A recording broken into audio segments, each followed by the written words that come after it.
Assalamualaikum warahmatullahi wabarakatuh.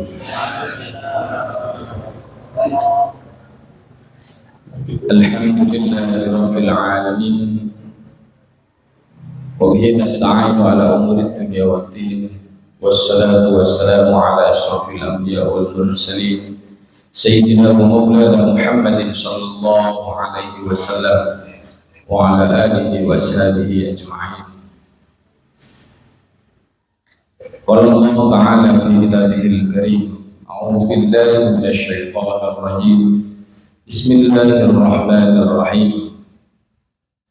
Innamal mu'minuna alladhina idza dzukirallahu wajilat qulubuhum wa idza tuliyat 'alaihim ayatuhu zadatuhum imana wa 'ala rabbihim yatawakkalun.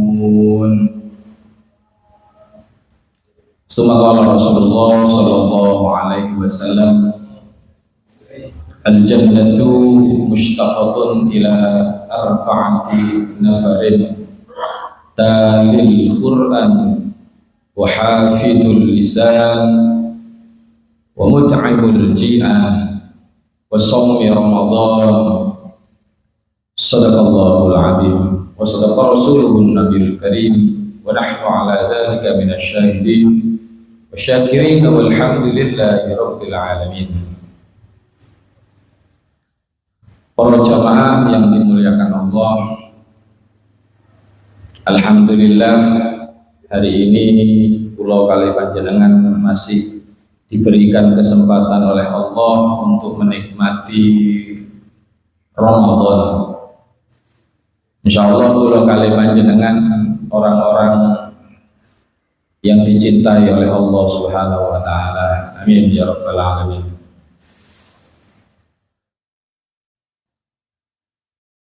Cinta itu bukan bahasa yang tabu. Kalau panjenengan hari ini sudah melampaui masa remaja, maka cinta itu adalah bahasa Allah kepada panjenengan. Enggak usah isin-isin. Kaya arek enom ae. Mboten usah kados-kados. Jenengan gandengan kali istri itu adalah bentuk dari cinta panjenengan tenggene makhluk Gusti Allah dengan cara yang halal. Karena Allah sendiri dalam Al-Quran itu berfirman, innamal mu'minuna alladzina idza dzukirallahu wajilat qulubuhum wa idza tuliyat 'alaihim ayatuhu zadatuhum imana.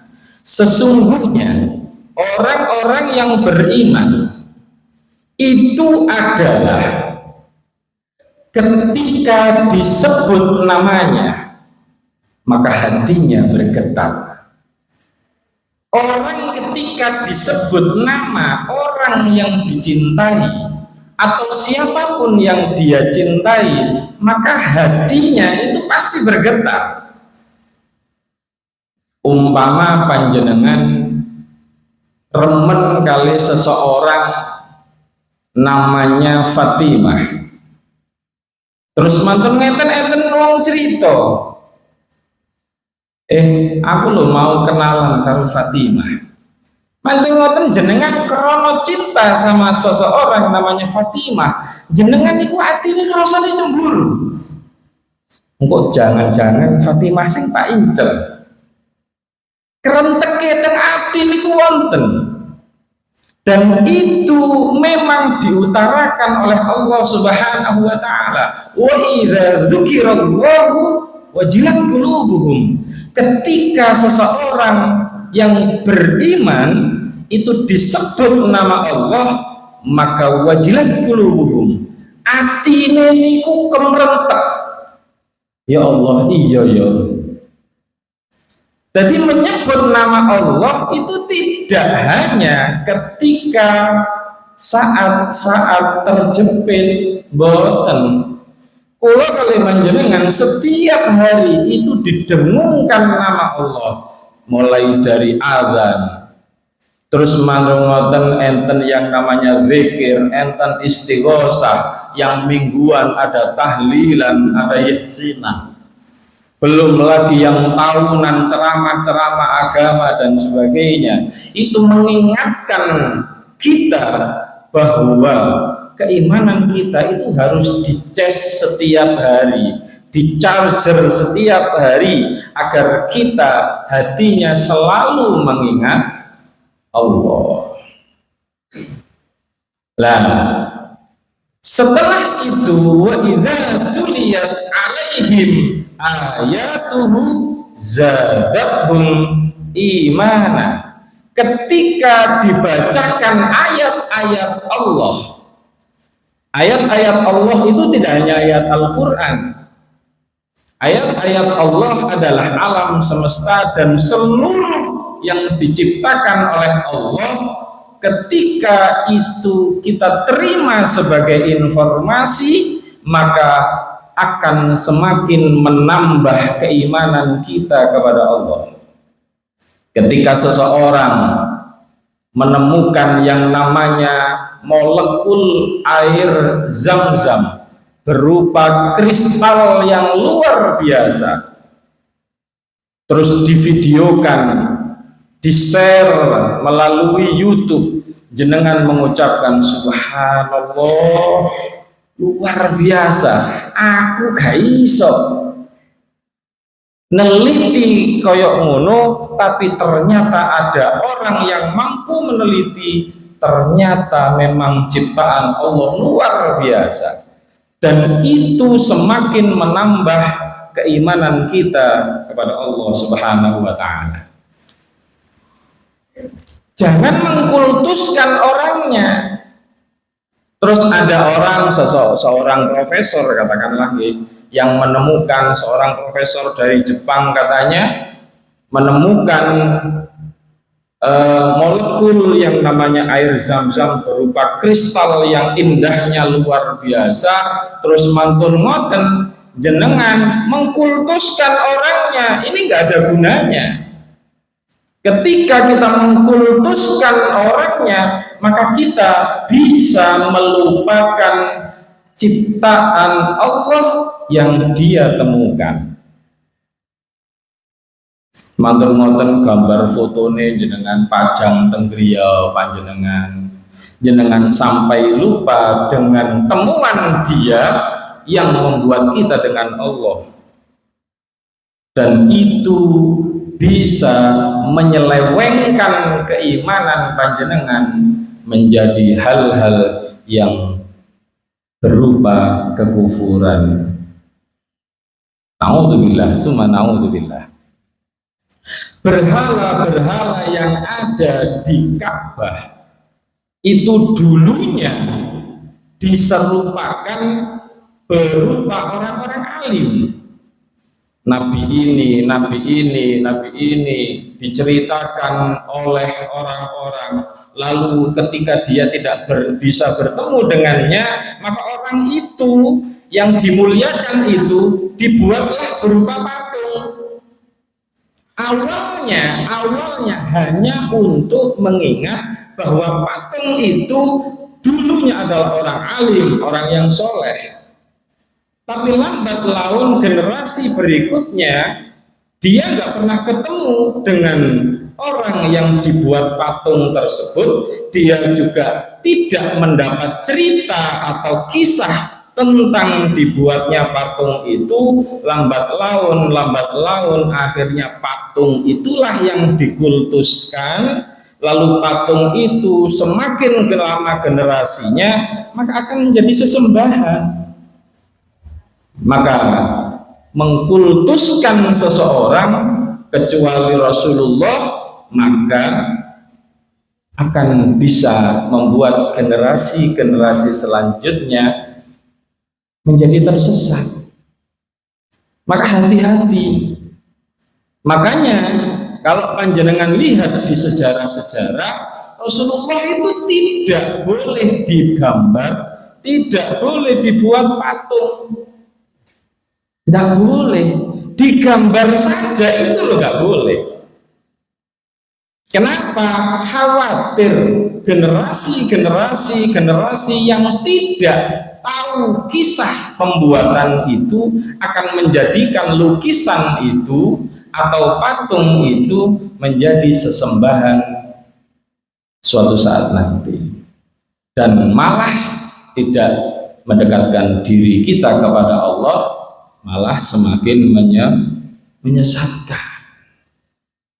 Maka mengkultuskan seseorang itu cukup dengan mengamalkan apa yang beliau sampaikan, itu sudah cukup. Para jamaah rahimakumullah, ketika seseorang sudah disebut oleh Allah orang-orang yang beriman, maka kulo kali panjenengan itu harus tahu kondisi keimanan kita. Apakah keimanan kita itu sudah sesuai dengan yang diinginkan oleh Allah? Ataukah keimanan kita itu hanya sekedar ya wis pokoke salat, ya wis pokoke zakat, wae sedekah ya sedekah, wae haji ya haji? Boten. Tidak seperti itu. Ya ayyuhalladzina amanu, hei orang-orang yang beriman, kutiba alaikumussyam kama kutiba alal ladzina min qablikum la'allakum tattaqun. Yang dipanggil adalah orang yang beriman. Hei orang-orang yang beriman, kula kali panjenengan sudah beriman, yakin bahwa Allah itu ada, yakin bahwa malaikat itu akan mencatat semua amal kita, yakin itu jenengan beriman. Tapi apakah sudah tatakun? Ternyata belum. Apakah beriman itu sudah tatakun? Ternyata belum. Duh, bagaimana prosesnya agar bisa tatakun atau orang yang bertakwa? Kita disuruh puasa. Ternyata di dalam puasa itu banyak sekali hal-hal yang bisa membuat kita takwa. Contoh, salah satu dari orang yang berpuasa itu adalah dia merasa lapar, dia merasa lemah, dia merasa lemas. Mboten enten yang poso terus suweha terus mboten nggih, dikuat-kuatno epok-epok ae. Nyenengno sing gawe urip. Kula kiyat Gusti Allah. Sami kali kanjenengan sama. Orang yang takwa itu adalah orang yang selalu melakukan apapun demi dia. Demi dia. Orang yang takwa melakukan apapun demi dia, demi Allah, bukan demi apapun. Itu tahapan orang yang sudah takwa.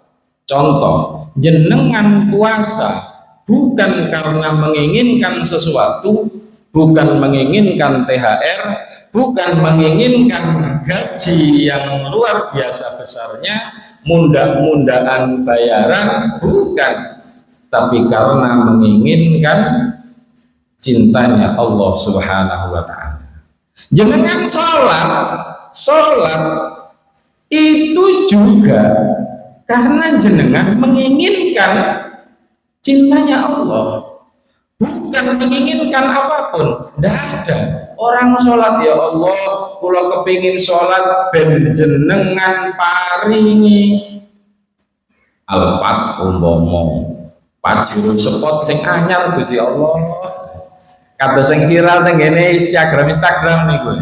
Pajero ya Allah, karo tawaf pajero ya Allah. Asal boleh timbang sampean njaluk nang dukun, sampean njaluk nang Gusti Allah, mboten napa-napa. apa-apa. Tapi jenengan itu masih tahapan orang yang beriman. Orang yang beriman itu semuanya menginginkan sesuatu kepada Allah. Boleh, ya Allah, jenengan mungkin jalan-jalan tengen ngriki terus nenten griyane Pak Haji Masudin niku tingkat kali ya Allah. Muga dados griya kula ya Allah. Asal mboten napa-napa. Siapa tahu dengan cara seperti itu jenengan dikabulkan sama Allah. Tapi jenengan belum takwa. Belum takwa. Itu masih orang yang beriman. Makanya orang yang beriman itu minta apapun boleh sama Allah, boleh. Ada orang yang mengatakan begini, dokter tidak menjanjikan ketika kamu berobat, kamu akan sembuh. Tapi Allah menjanjikan jika kamu mau melaksanakan sholat, maka kehidupanmu akan dijamin sama Allah. Sholatmu menjadi motivasi untuk semakin baik dalam hal duniawi, itu boleh. Ya Allah, Rabbana atina fid dunya hasanah. Jenengan donga tengene Gusti Allah biar kehidupan dunia kita dijamin sama Allah. Ya Allah, mboten larat-larat nemen ngoten lho ya Allah. Nek tangga kula gak ada mobil, minimal kula nggih enten mobil lah glending-glending is masih rada-rada naleni weteng mboten napa-napa lah. Pokoke kula mboten izin ya Allah. Mboten napa-napa, ndak apa-apa. Loh, itu menunjukkan jenengan punya ketergantungan dengan Allah. Ndak apa-apa. Enten Ducati lewat geber breng-breng, Allahu Akbar. Gusti Allah iso nyiptakno Ducati mosok awake dhewe gak iso numpai. Ya Allah, dingin ya Allah. Mboten napa-napa. Jenengan mintanya sama Allah. Itu jenengan sudah tahapan sebagai orang yang beriman. Kula usaha ya Allah, jenengan paringi hasil, jenengan paringi laris, kali jogo napa dagangan sampean donga ngoten. Mboten napa-napa, sae. Tapi ketika panjenengan ingin menjadi orang yang takwa, niatnya sudah harus berubah. Ya Allah, kula sholat mboten pengin Ducati ya Allah, mboten Ferrari nggih mboten.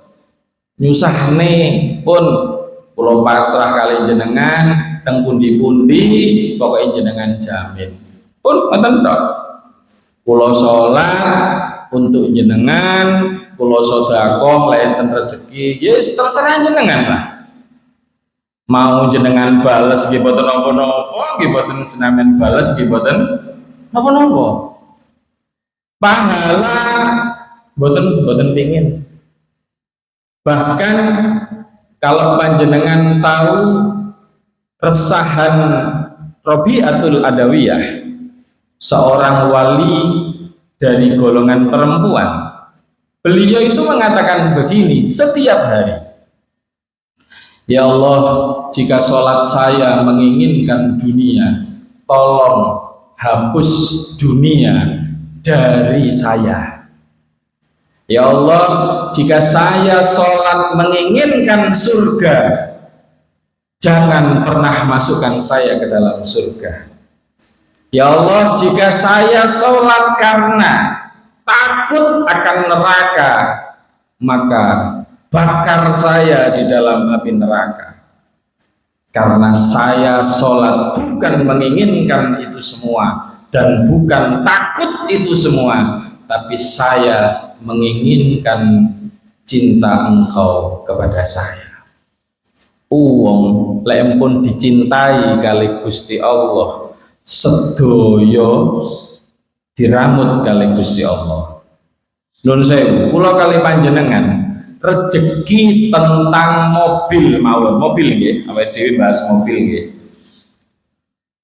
Kula kali panjenengan punya mobil yang namanya Alphard, harganya 1,9 M. Umpama kalau jenengan ingin menikmati sebuah mobil mewah, maka ada dua caranya. Satu, dengan usahamu. Yang kedua, dengan diberikan oleh Allah. Lek jenengan ngotot, pokoknya aku kudu tuku Alphard, maka jenengan harus berusaha menyisihkan sebagian gaji panjenengan untuk tujuan membeli Alphard. Rekoso gurung bensine, gurung tahunane pajeke, gurung keserempet nang pinggir dalan. Adelah. Oh, kau wereng sampean.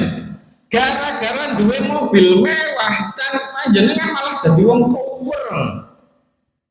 Keserempet gojek krek, wah langsung modun. Iki, wah langsung mendelik-mendelik ngoten iki.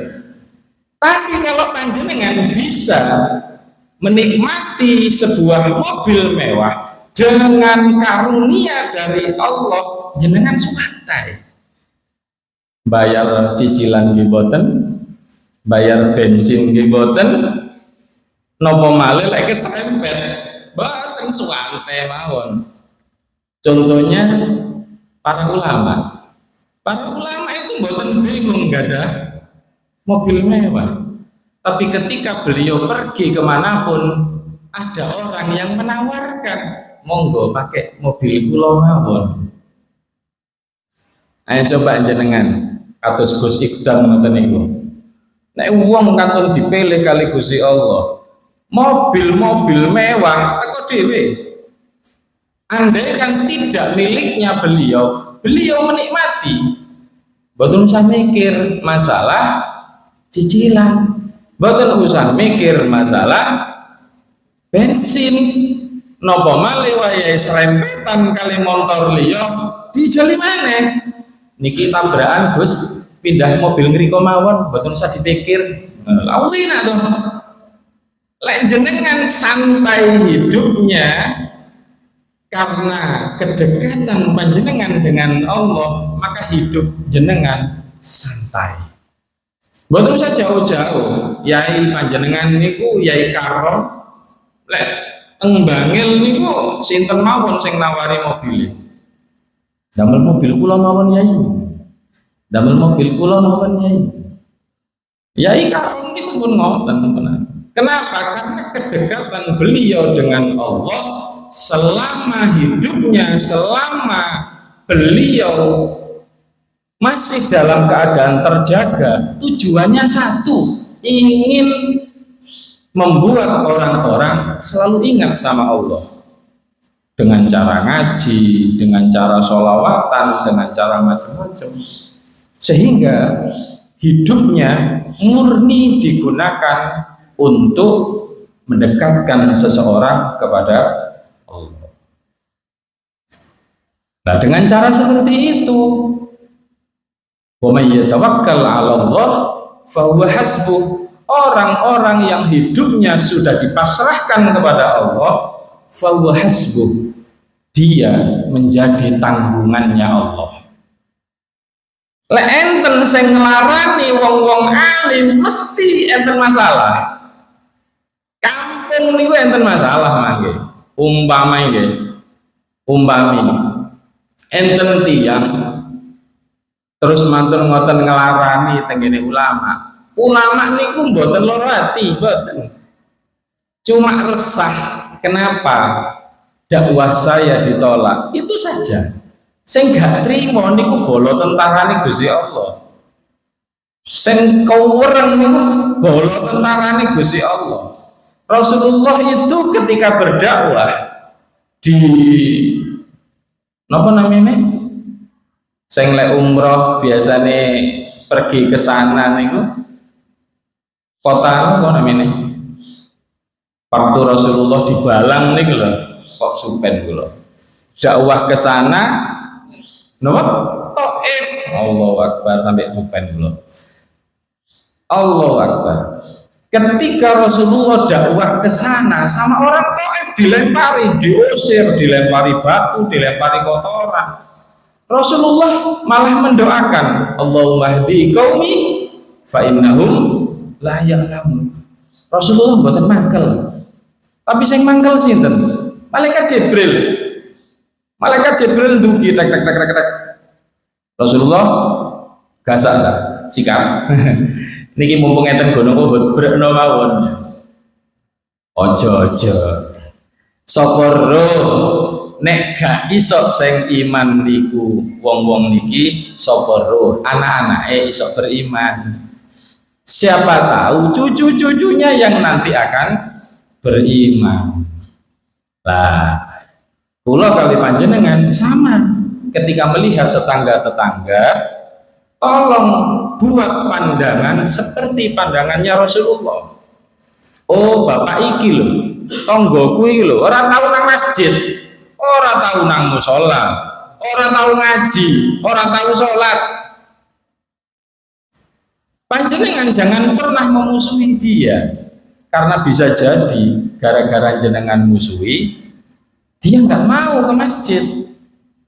Anak-anak pun sama, empun kereng-kereng kali lari-lari talit sing teng masjid, empun dikerengi rame kasane. Oh lek kereng-kereng ngoten niku terus ngoten lari ning trauma. Ayo nak nang masjid moh gah. Oh kok anak gendruwo iki. Lah wong jenenge lari-lari, boleh gak gelem nang masjid gara-gara enek wong kereng. Lah kula kali panjenengan jangan seperti itu. Kecuali jenengan kereng mboten napa-napa, kecuali kepada orang-orang tertentu yang dia mengulang-ulang kesalahan itu di hadapan panjenengan. Wis mari dielingno pancetae, dielingno pancetae, dielingno pancetae, cengkewe ngae sikat suwen. Bek menawi. Tapi lek saged lek umum griyane Gusti Allah ngeten iki masjid janganlah, jangan. Lah, orang-orang yang sudah takwa kepada Allah itu nanti akan dicintai oleh Allah. Dan ketika dia sudah dicintai oleh Allah, maka orang-orang ini akan menjadi tanggungan Allah. Jenengan ditanggung kali Gusti Allah. Donga ya Allah, muga-muga taun ngajon kula saged haji. Ya Allah, mboten usah pesimis, duit tekon ndi, mboten usah. Ini kisah nyata. Saya pernah mendengar kisah dari kakak-kakak santri bahwa ada seorang santri yang sudah usianya sepuh, sudah tua, di atas saya, di pesantren Sidoresmo. Ada seorang santri namanya Haji Misto. Rumahnya Demak, Jalan Demak, depannya makam Mbah Ratu. Makam Mbah Ratu. Ini santri. Kiai saya itu pendiri pesantren namanya Yai Tolhah. Yai Tolhah Dersmo. Yai Tolhah ini suatu saat manggil santrinya. Toh Misto, Rene oto. Nggih Yai. Aku tahun ngarep kate budal haji. Awakmu melok ya. Ewang ngono aku. Nggih Yai. Kondisi ekonomi tidak memungkinkan. Beliau jualan kasur. Di rumah jualan kasur. Setelah itu beliau pulang, terus sanjang tengene istrinya. Dek, aku lho karo Yai dikongkon budal haji. Kapan tahun ngarep duit tekan ndi jare sekarus dungane wong alim diamini ae dungane wong alim diamini ae pun berjalannya waktu di tahun itu daftar sekarang berangkat sekarang kan ngoten di tahun itu di tahun 80-an masih ada. Akhirnya beliau ketika jualan kasur di rumah itu mesti ndonga ya Allah jenengan paringi jalan keluar ya Allah kula mboten isin kali yai sambil jualan beliau selalu mikirnya kayak gitu ya Allah jenengan panggil kula ya Allah kersane saged ndampingi yai duwe nggih mboten enten. Suatu saat ada seorang turis mancanegara mampir tujuannya cari kasur ini berapaan gak cocok ini berapaan gak cocok manten ngoten delok sampai tenggene wingkinge griya karena jualan kasur itu kan panjang sampai mepet kamar. Di depan kamarnya beliau itu punya nopo jolen lemari jati tiang lawas yang biasanya isine piring gelas. Orang-orang lama itu teng desa-desa kan mesti ngoten nyimpen piring nyimpen gelas niku tenggene jolen lek ngarani nggih lemari jati biasanya lek orang-orang lama mesti punya teng griya kula tas enten. Terus setelah nawar dilihat gak cocok. Manten ngoten kok orang turis ini lihat lemari ini berapa? Nggak dijual loh, ini kayak nyimpen piring. Terus kalau dijual tak beli.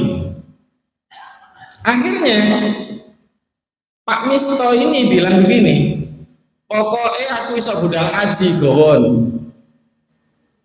Cukup gawe daftar haji wis tak gowon lomari.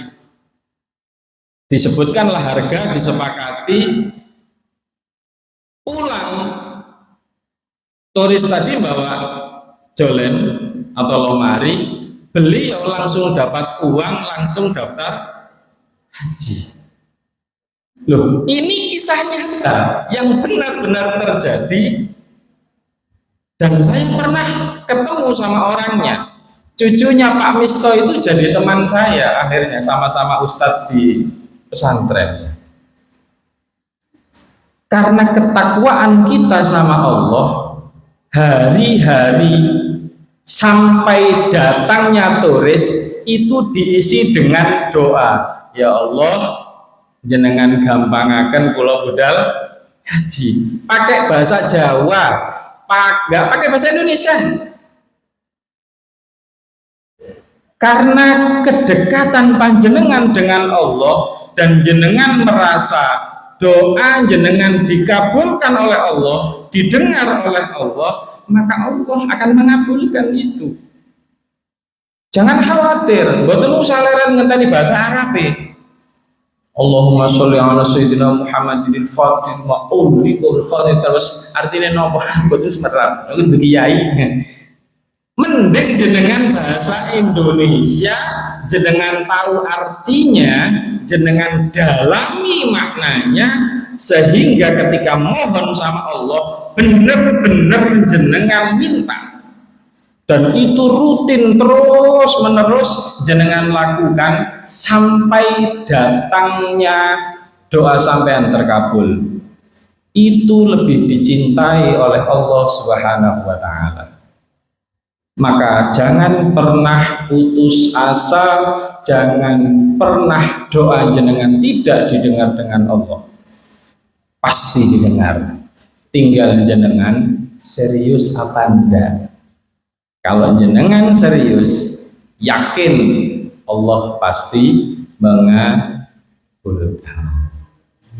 Mumpung ini bulan Ramadan, sampean pingin nopo dan digencer ket saiki. mumpung Ramadan saestu. Mungkin itu yang bisa kami sampaikan. Ngapunten ingkang kathah menawi wonten kalimat-kalimat sing boten sae tengene manah panjenengan kula ngapunten ingkang kathah. Wabillahi taufiq wal hidayah. Wassalamualaikum warahmatullahi wabarakatuh. Subhanakallahumma wa bihamdika asyhadu an la ilaha illa anta astaghfiruka wa atubu ilaik.